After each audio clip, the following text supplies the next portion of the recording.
Imagine not being able to read the paper because your hands were shaking. Imagine not being able to read newsprint as your world faded to black. The National Federation of the Blind, Newsline, Indiana. Monthly Report.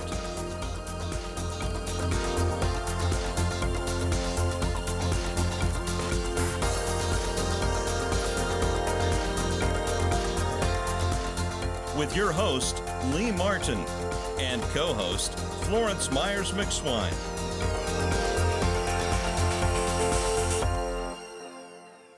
We want to welcome everyone to the National Federation of the Blind Newsline, Indiana Monthly Report. As you know, we have been airing our program for a little over a year now, and wow, we've had a lot of great results from this broadcast. And we want to thank you for continuing to join and continuing to spread the word about the National Federation of the Blind, also the National Federation of the Blind Newsline, and also our guests that we have on the show. We have some very interesting guests, as we do today. The National Federation of the Blind has a program that allows citizens that are blind, visually impaired, those that have print challenges, those with dyslexia, the deaf-blind community, to read newspaper publications, national newspaper publications, as well as local publications, and also magazines. They use that by using the tools such as your landline phone. You can also use your smartphones, your Apple devices, and also the Talking Book and Braille Library has a digital talking player that's given out free through the National Library of Congress. That device is also a device that's used, as well as the computer and the Victor Reader Stream. There's a method of ways that you can use this service to read your daily newspapers. Today we have a guest from Anderson, Indiana, Ms. Barbara Cow, and she will be explaining a lot of her life circumstances and some of the great things that she does in the Anderson, Indiana area. So Florence, you want to talk a little bit about the magazines? We have about a minute. Yes, I can talk about the magazines. Now, as the guests who have been looking at the show know, there are various magazines for various lifestyles. I like to start with AARP magazine because it's one that I really enjoy reading myself. It's got a lot of good information. There's best recipes for people who enjoy cooking, Reader's Digest, Guidepost magazine, Glamour magazine for people who basically just want to kind of, get a little tip on this and that and the other. GQ magazine is a very good magazine for men. Also for parents, there's Parents Magazine, Family Fun, Family Circle. There is a magazine for everyone, for every lifestyle. And one I don't want to leave out is a newer one, called Stone Soup. And Stone Soup is written by children all over the world. So those are just a few of the magazines that are available on NFB Newsline. And before I hear from some of the fellas and some of the ladies in sports, we do have the ESPN magazine, and anything related to sports and health and fitness, we have quite a few. So we're going to take a short pause and come back with our guests and with some more information regarding the National Federation of the Blind and the National Federation of the Blind Newsline. So stay tuned.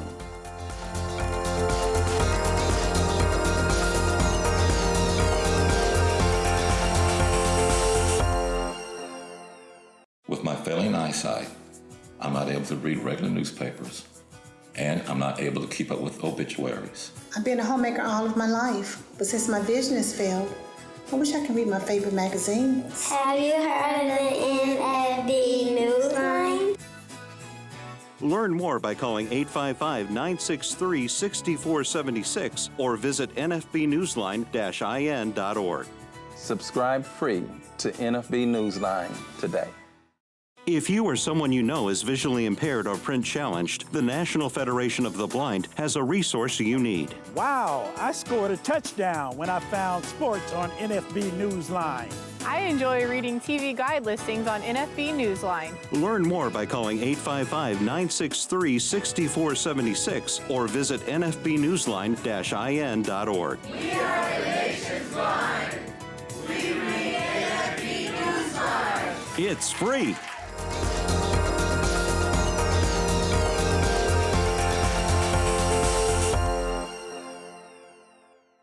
Welcome back to the National Federation of the Blind Newsline Indiana Monthly Report. And I'd like to take this opportunity to welcome our guest today. We have a very special guest by the name of Miss Barbara Kyle. And Miss Kyle comes from an agency in Anderson. It's called the Anderson Center for the Blind and Visually Impaired. And Miss Kyle, welcome to the show. Thank you. Yeah, we want to welcome you, Ms. Cal, because I know that, you know, you had to get all the way down here from Anderson, Indiana. And, you know, oftentimes transportation is an issue for us in the blind and disabled community. And we want to just thank you for making that arrangement and coming onto the show to share so much information about some of the great things that you're doing in the Anderson area. We had the privilege of coming to your focus group, and I tell you, I had a lot of fun, and there's you have so many members. You've grown a group there that I mean, they just make you feel welcome, and of course, you know, your cooking and your food, you know, that kind of, you know, away to the man's heart, right? Right. So tell us, we want to, you know, we're talking about the National Federation of the Blind Newsline service. We still believe that, you know, reading and having the access to printed information is so valuable to us as blind and visually impaired citizens, you know. And this service provides that to that community of individuals for free. It's a free service, and we noticed that we had quite a few members of your focus group took interest in it, and some signed up for the service, and they received their credentials and are now practicing and working on reading the Anderson newspapers as well as the Indiana newspapers and national and world newspapers. I think that's just a fantastic service, and what do you think about that? Well, since I haven't been able to read a newspaper in, I'm not quite sure how many years now, it's a great service because you have to depend on either the news on the TV or somebody else telling you what's going on. Yeah, and that's sometimes a drag, isn't it? Right. Because I tell you, you know, I mean, we need to have access to all the material in the news. You know, Florence, when you say with the Target and Walmart circulars, I think that's a great addition to the service. Yes, and it also allows me and other subscribers to comparison shop, which women love to do. And then at Christmas time, we add other retailers to that. So once they become, you know, functional with the service, they, you know, can get a little bit more in depth and at ease as how to bargain shop at Christmas time. And I find that to be very interesting as well, particularly with the new way a lot of these companies are going to delivery. And you know, I think that's going to be fantastic for all citizens, and it'll be inclusive of people that are print challenged. So let's learn a little bit about you, Barbara. Have you been blind all your life? I started losing my eyesight when I was 7, and by the time I was 15, I was legally blind. And I went to regular school because I refused to go to the blind school. Now tell me something, you know, and this is not unusual, that you know, people have choices to make, and it's a good thing that you do have choices. Losing your sight at the age of 7. Do you recall, you have any visual memory of seeing before? Well, kinda. I just, when I was in first grade, I was teacher's pet. I graded all the papers. And then when I got to second grade, I couldn't see the chalkboard sitting in the front row, and my cousin happened to be the teacher and told my parents, and I went to see Dr. McDonald. She put me in glasses, and I really thought at the time it was just because I liked the plaid glasses so much is why I wanted them, and that's why I needed them. And then in third grade, I didn't need them. Fourth grade, I did. Fifth grade, I didn't. Sixth grade, I did. And then by the time I hit junior high, the doctor said there's nothing we can do for her. By this time, my mom had dragged me to 3 different doctors, and we just kind of just let it go. And then when I was 15, I had a crush on this guy that drove a red car. And my brother and I had the contract for mowing all the football fields and baseball fields and everything. And I said to my mom, I said, if that car over there was just red, I said, it would be John's car. And she said, well, what color do you see? And I said, black. And she goes to my dad and she says, we got problems. And so we started the deal again of dragging me to more doctors. And by the time I started my senior year, I couldn't see to read at all. And had to learn. It was lucky that I had fabulous grade school teachers that pounded everything into your brain. Because by the time you get to junior high and high school, all you're doing is adding to what you learned in grade school. It's if you got a good base in grade school, you can go through school by just listening and memorizing. That's what I did. And my parents had to fight for me to go to school because they did not want a visually impaired person in school. And so they had to get a petition and present it to the trustee to keep me in regular school. And I did graduate on the honor roll my senior year, which I was very proud of, considering I couldn't read a book. Mm-hmm. Now, was this in Anderson, Indiana? No, I graduated from Fairmount High School in 1963 with Jim Davis, the Does Garfield the Cat, who I copied off of. Everybody did in bookkeeping. We all hated bookkeeping, and we copied off of him. And ended up, I said I would never do bookkeeping, and I ended up with a job that I had to do 40 years of bookkeeping. Wow. Now, I hear you saying that your acuity was really bad, so you weren't able to see distances well. I'm also hearing you talk about your colors. Your colors were off. Right. Now, I know that other things happen with people that are losing their sight as well, such as depth perception and things like that, and night blindness. Now, did you have those issues as well, Barbara? Oh, yeah, and motion sickness, really bad motion sickness. Yeah, I couldn't ride from Fairmount to Marion, which is only 10 miles, without laying down, because it's under control now most of the time, but it was really bad growing up. What did they diagnose your eye condition as you?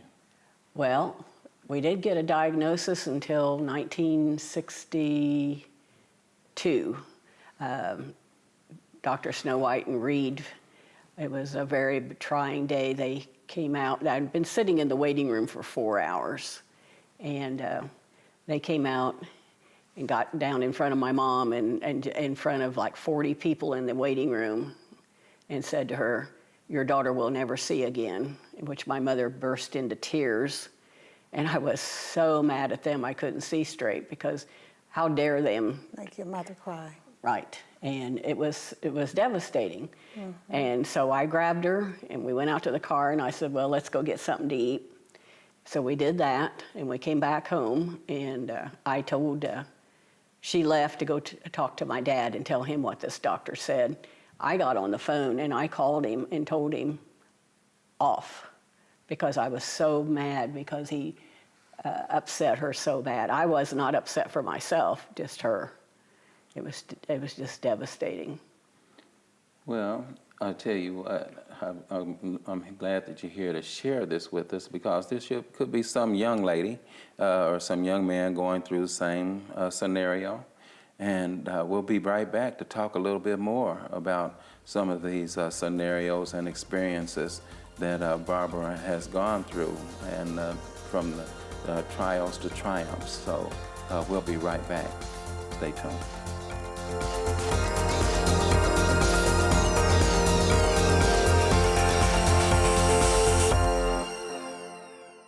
I am a blind vendor, and one of the things that I truly miss is reading Vending Times magazine. Hoosiers can hear Indiana magazines, circulars, national magazines, and information from across the globe. Learn more by calling 855-963-6476 or visit nfbnewsline-in.org. It is a fantastic service. Subscribe free to NFB Newsline today. We are the nation's blind, and we read NFB Newsline. As I travel the nation, I read NFB Newsline. I live in Valparaiso, Indiana, and I listen to my local news on NFB Newsline. As a student, I enjoy reading current events on NFB Newsline. Learn more by calling 855-963-6476 or visit nfbnewsline-in.org. Subscribe free to NFB Newsline today.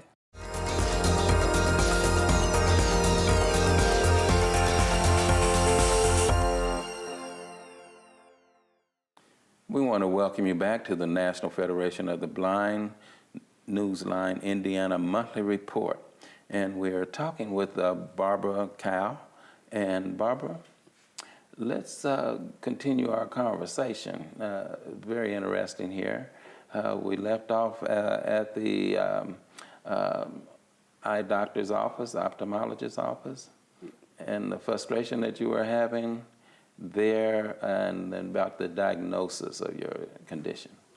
Well, when they diagnosed, well, they didn't really have a diagnosis. They sent me down to Dr. Grayson at IU Med Center, who was head of the department, put me through some really horrible tests back then, which are probably primitive now. And he gave the diagnosis of central choroiditis.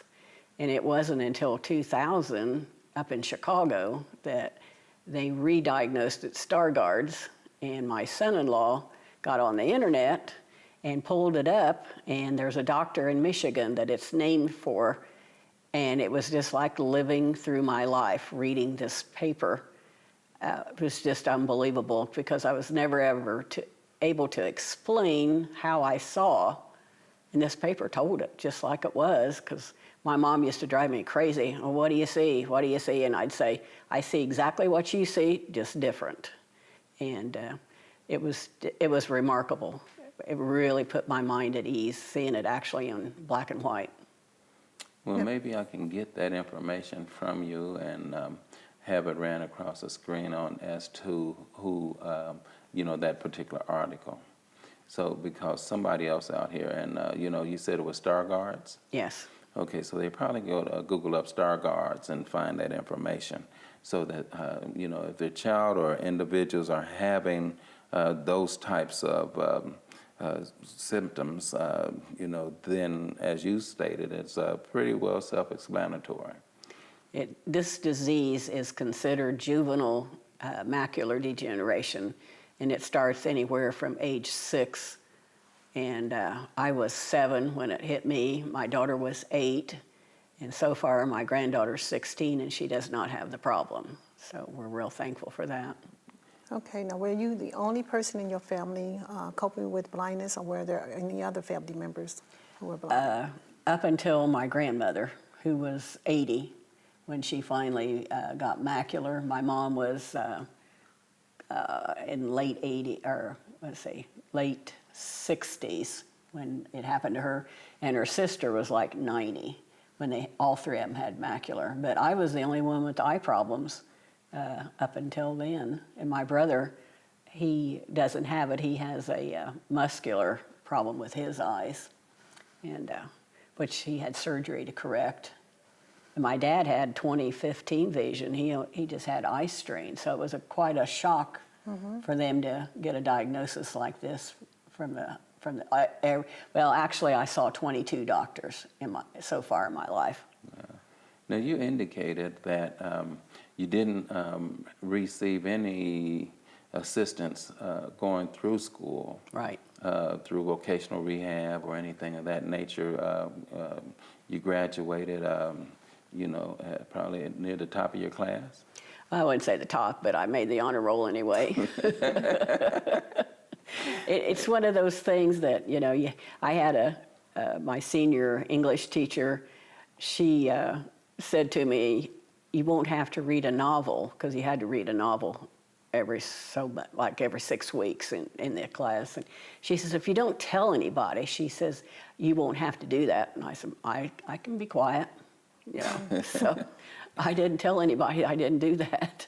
Now, you spoke of, you know, that you worked since the age of 10. Right. You know, you developed a great work ethic.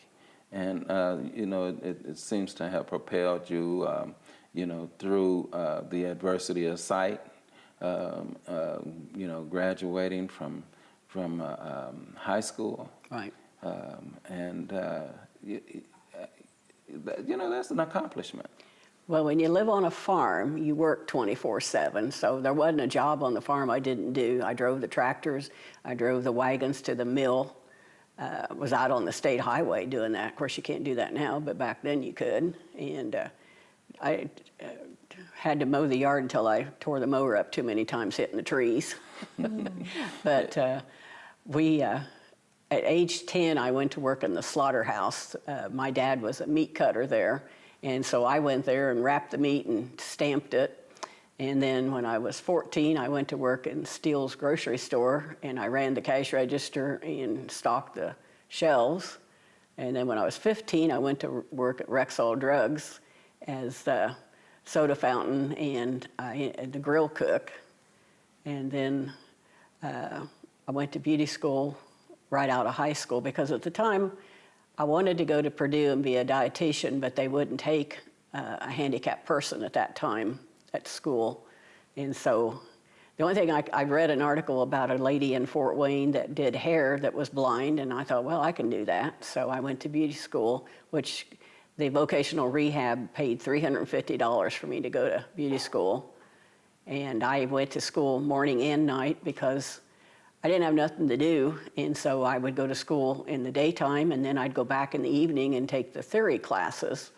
And I memorized the cosmetology book, which a lot of it has same thing the doctors learn. And then I worked as a hairdresser for 40 years, and I went through the school legally blind. And I had an instructor that somebody, when I was getting ready to cut their hair, I had my nose right on, practically on their head, you know, cutting their hair. And the lady said, called the instructor over, and she said, I don't want her touching me. She can't see what she's doing. And Betsy told her, she said, well, either she cuts your hair or nobody in here cuts your hair, because she does the best. And so the lady sat there and let me cut her hair. So I retired after 40 years. Blind cosmetologist. Right. Awesome. Well, you learn to do hair by touch. Yes, you do. Mm-hmm. Well, you know, if you touch my hair, you know, you see that it's a hard task with the hair that I have on my head. But so going through cosmetology school and dealing with sight loss,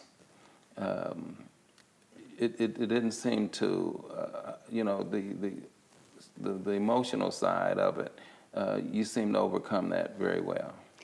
Well, I'm one of these people that if you tell me I can't do it, I can do it. Mm-hmm. And I don't think about anything I've done as being a big accomplishment. Mm-hmm. It's just life. Mm-hmm. And I don't, I love to cook, and when I retired, after I retired, I started doing catering, and I do the desserts for our blind club every month, and then I'm teaching my granddaughter to cook. Mm-hmm. And at age 10, I took over the cooking at home because my mom went back to work, and we had hired hands, and so I cooked for and my grandfather too, because he didn't cook. He needed help. Wow. So, I cooked, stuff from scratch, like homemade bread, homemade spaghetti sauce, We're going to talk about that. Yeah, we're going to talk about that.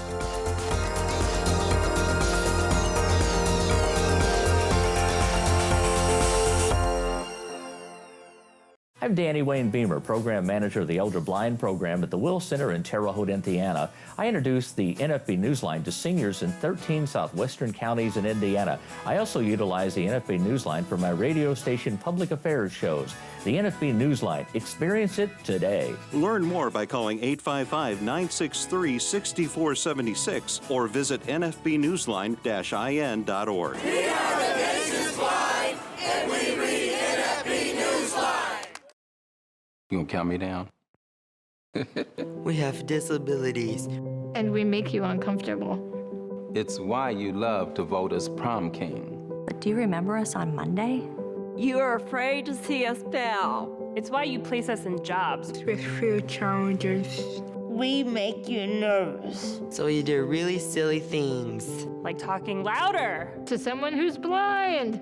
Now, think about that. And then take a deep breath. Relax. Relax. Just be yourself. Be you. Just be cool. Because most certainly, I am. I am. I am. I am. I am. I am. I am. This guy is. We are. Help us celebrate Indiana Disability Awareness Month just by being you. Please show your support by sharing this video. We want to thank Barbara for coming on to our show today, and we're going to continue our conversation with Barbara next week. And it's going to be about her adulthood and some of the challenges that she faced. And I'm sure that these are going to be some challenges that you guys are going to want to hear. And just stay tuned and rejoin us again. And also take a look at our website with the National Federation of the Blind for our newsline, and join that service. It's a free service. So stay tuned for part 2 with Barbara Cow, and we'll be right back next week. Thank you very much. The National Federation of the Blind Indiana Monthly Report. For more information, go to nfb-in.org or call 855-963-6476. That's 855-963-6476. The National Federation of the Blind encourages you to live the life you want.